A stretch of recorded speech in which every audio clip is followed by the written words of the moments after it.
So I'm going to take you back and kind of do a little bit of my life story here, because I think my whole life story is kind of my path to becoming an entrepreneur.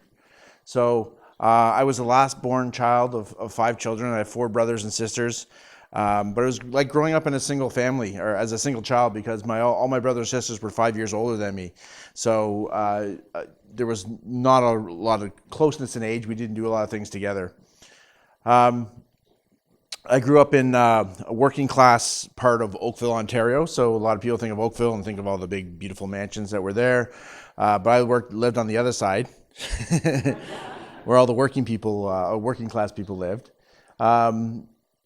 And I grew up there all the way through grade school and high school. And then I went off to University of Waterloo, got my degree in economics. I started out in accounting, but quickly realized that I was not cut from that cloth, and switched over to economics, which is a much better fit for me. And then when I graduated, I realized that I did not want to be a traditional economist. I didn't want to be. Most of those traditional economist jobs were with the government, where you did a lot of work, you proposed things to the government, and they said no.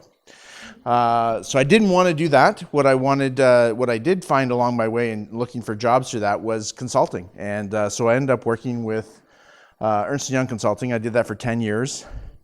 Very corporate consulting. I did a lot of performance measurement and performance improvement work with Crown corporations. So then again, I got used to that, people, recommending a lot of things that people said no to. After that, after my 10 years at Ernst & Young, things in the consulting world changed. I was working for, when I started, it was called Toronto Consulting, but it evolved into pretty much Canada-wide consulting. And when I left, Ernst & Young had sort of been forced through by the American SEA to split their accounting and consulting practices. So Capgemini came in and took over, and Capgemini was a global company. All the projects were worldwide, all over the world. It was a very different organization than I started, and it was time for me to move on. And I was really done with the corporate world. I worked in the corporate world for 10 years.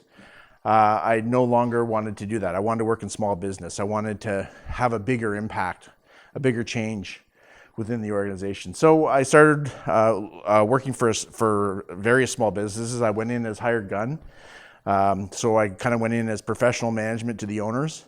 I did a lot of turnaround work in various places, sometimes in departments, sometimes in the organization. And it sort of started having its own cycle. So I would be there for about 3 to 5 years. You go in, things are a mess. You're working very long hours, you're working very hard, you get things going, working, things start to work, and things start to get calm and exciting. You start not having to work so long hours, and then it's time to leave. And you move on to the next one. So I did that for about 12 years, and that became, I got tired of that cycle. And I decided, one of the things I'd always wanted to do is I always wanted to be an entrepreneur. I always wanted to have my own business. And the timing just seemed right for me to do it. So I decided I would become an independent consultant and start doing my own, working for myself. And really, coming out of university was sort of my plan. So my plan coming out of university was to first get a job in the city, to work my way up the corporate ladder. I got to a level where I could leave the city and get a job outside of the city, because I'm not really a city person. And then after that, my plan was to, sort of have a nice, comfortable life, start my own business. So that was sort of my plan. So anyway, so I started my own business. And really what I realized when I started my own business, it took me a while to figure this out. But my whole life, I've been actually doing this. I was helping business leaders on their journey to their personal best. It took me a long time to figure out that's actually what I did. I didn't get paid to do that mostly. I got paid to do other things, but that's what I did. And it was really kind of essential for me when I figured that out, that's really what I did and what I loved. And that was my reason why I got up in the morning and where I got any pleasure out of work. Once I realized that, it made choosing what I did and choosing work for myself a lot easier. So that's what I do now, and that's where TEC, the executive committee, comes in. I work with a bunch of business leaders, a dozen or so in a group. They bring in, they come into they're non-competitive. They come into a safe and confidential environment where they can share any kind of issue, challenge, and opportunity, and the group facilitates them through to getting some solutions. And it's just helping people have a larger brain trust than they normally have. Experiences that they don't have, they get within the group. So it's a marvelous experience.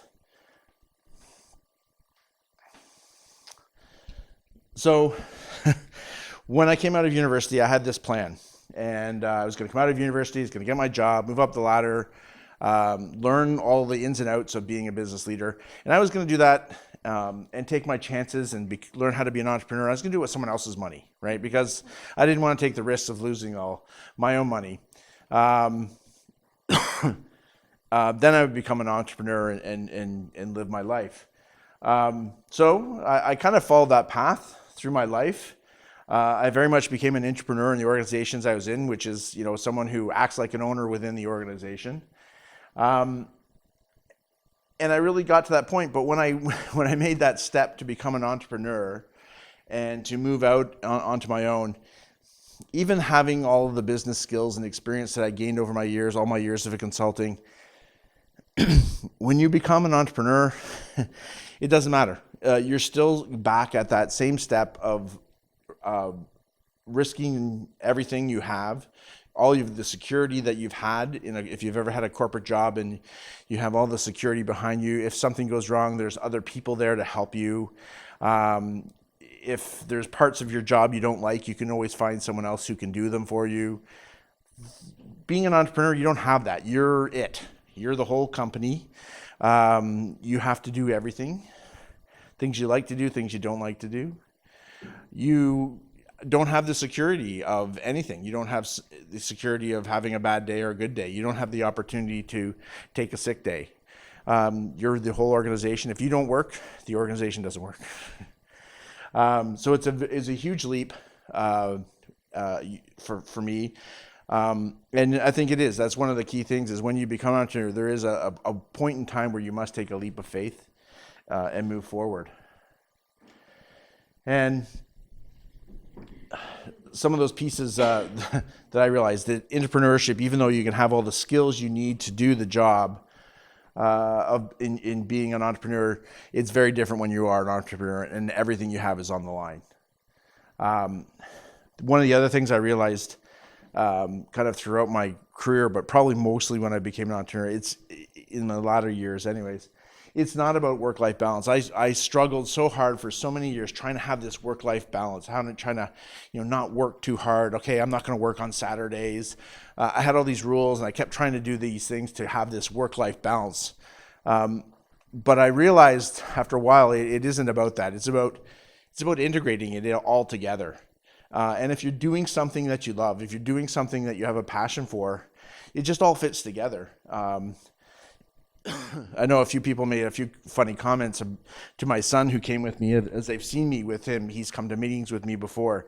And that's just part of it, right? My kids will come with me to meetings if that's what I need to do to make it work. And I get to spend more time with them because I kind of flex my schedule to make it work so I can spend more time with my kids. And that's about how you just integrate it all together. My kids always laugh because when I do presentations, I usually practice on my children first. They're my audience. And the other day, I was doing one on your why and your purpose in life. And that day, my son went to school and came back with all these poems about purpose of life. And and hand them to my wife, and my wife was a little nervous that my son was contemplating purpose of life, but it all comes together. It is a journey and not a destination. I think it's so true in the entrepreneurship world. You have to love what you're doing every day and all the time. It isn't about getting someplace. It's about just keep going and loving the journey that you're on. one of the things that I realized that was probably the most important piece in my transition to entrepreneurship was support network. You don't have a big enough one, ever. Keep building it, keep growing it. It's so critical to have that network of people who you can rely on from everything from emotional support, all kinds of levels of support, whether it's knowledge you need. Sometimes you just need someone to tell a joke to, or to laugh with, to have a coffee with, that, it's not work related. But you need to have that support network. You need to have those people to help you grow your business as well, to help you take you to new places, to provide you with feedback when when you present out something that may not quite be exactly right. You have to have those people who will come up to you and say, you know what, I think you should change this a little. You need to have those people in your life. So definitely one of the pre-steps you can do if you're going to become an entrepreneur is build your support network. Build it big, build it large, build it diverse, get a lot of different people, different age groups, different abilities, everything. One of the other really important things too is about believing in yourself.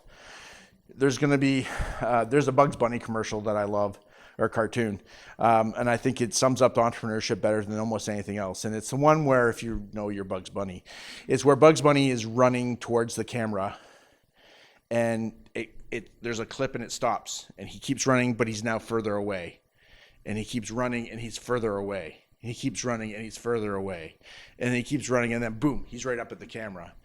And that's a lot like what entrepreneurship feels like some days, is where you're running really, really hard, but by the end of the first hour, you're further behind. And then you run harder and you're further behind, and you run harder and you're further behind. But eventually, there's a point in time where you get to the front. You get to where you want to go. And it's a great moment when that happens, but it often feels like you're taking 2 steps back to go 2 steps forward. And you just have to keep plugging away. You have to believe in yourself. You're going to have people who are not going to believe in what you believe. They're going to say what you're doing won't work. And you have to believe that, yeah, it's going to work. I know it's going to work, and your passion, your commitment, and your drive has to take you there. In conjunction with that, you really have to have an open mindset to learning. You have to learn from your mistakes. And I've always had a rule with all of my staff and all organizations I ever work with, if you're not making mistakes, you're not trying hard enough. Because I truly believe that. That's one of the things that really drives people. If you're playing it easy, you won't make mistakes. But if you're pushing that edge, if you're driving to that edge of the limit of trying to push beyond your comfort zone and pushing yourself as hard as you can, you will make mistakes, but just learn from them and move on. And that's what's really, really important. And you'll often hear a lot of entrepreneurs talk about, it's 2 steps forward, 1 step back a lot of days. And that's something you really have to be ready for. So in closing, I think this is where I've kind of evolved, and I've advised a few people on this path. You have to find your why, and if you're kind of up on business piece, Simon Sinek has a great piece on why. But you have to know not what you're going to do, but why you're going to do it. You have to know about the passion behind what you do. What do you love? What is going to excite you when you do your job? Regardless of what the what is, it is the why that's important. And so you have to know your why and stay centered to that, because that's what's going to get you through all the hard times. You have to be a student of your business. So your business will evolve. And I remember looking to a few of my mentors when I started out, and I asked them, what is that one piece of advice you really need to tell me? And all of them said, the dream and the vision of the business you have in your mind, it's not going to happen. And they didn't mean it in a negative way. They mean it's going to evolve. It's going to be different. And I think it's very true. It's, you have a direction you're going to go and take your business, and it's something you want to create. But creating that actual thing is very difficult, if not impossible. You'll create something probably pretty close, but it will evolve, it will change. The world changes and the world evolves. So you have to become a student of your business. You have to be watching for what's going on, and you have to adjust and change with something. You try something, it doesn't work, try something else. There's more than one way to get something done. Be strong in your passion. You really have to this isn't a sort of something that you just sort of casually do. You have to be very passionate about what you want to do. You have to be passionate about making this your business and your life. Seek support from everywhere. I said that before. You really, really need to have the support of so many people in all areas of your life, from your personal life to your professional life. Seek the support from everyone and anyone. And I really, truly do find that sometimes people who are kind of on the outer edges, or maybe furthest away from your business, that who are in your network, sometimes can provide you with the most support, and sometimes can be just the right person to talk to at the right time. One of the critical things that can really happen, especially in the early years in your business, is dedicating time to being on your business. It's so easy to put your head down and get into the business and making sure you're meeting with customers, and you're making sure the deliverables happen, and you're making sure the bills get paid, and you're doing all those components that is part of your business. But you still have to pull back, spend some time, and be on your business. Look at it strategically. Do I need to make any changes? Where do I need to go? It's a very, very critical piece, and I think it's probably one of the main reasons why most businesses, small businesses, fail in the early stages, is because they don't stay on the business. They get too involved in being in the business, and they don't look at what's working and what's not working and adjust. It's kind of the work smarter, not harder component that comes out of this. But you really do need to strategically look at your business on a regular basis. And the other part is stay committed. Often it's very often very difficult to keep going and keep going. There's many days where you feel like you want to quit. Maybe I made a mistake. I shouldn't be doing this. But you need to stay true to the path. Work your program. Work whatever you're supposed to be doing. Work your plan. And really stay committed to what you're doing. One of the wonderful things that happened as a side effect, I guess, of me being part of TEC is I provide peer support to business leaders, but as a side effect of that, I belong to an organization that provides peer support to me, and I get the support of my other colleagues. And this is for the first time. I never had it when I was a CEO of other businesses. I never had a peer advisory group, and there are just so many times when you need it. I wish I knew about it when I was a CEO. Having to have peer support and help you is incredible, and just on the line of staying committed. It's so often where you're working something, it's not working. It should be working, it's not working. And just to have that support from a peer who can come back and say, you know what, just keep working at it. It'll come, whether it's a sale, whether it's a new product offering, whatever you're working on.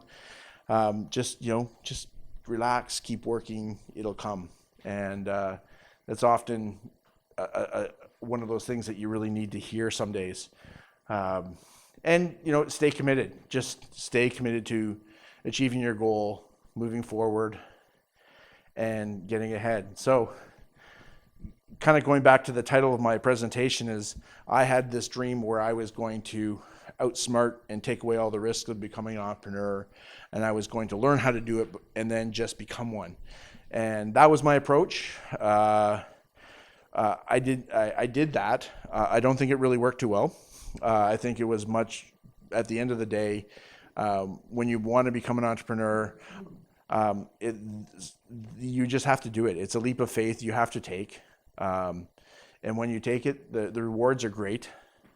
But you have to take that leap of faith and move forward. You can't just kind of walk in and get the job. So that's it.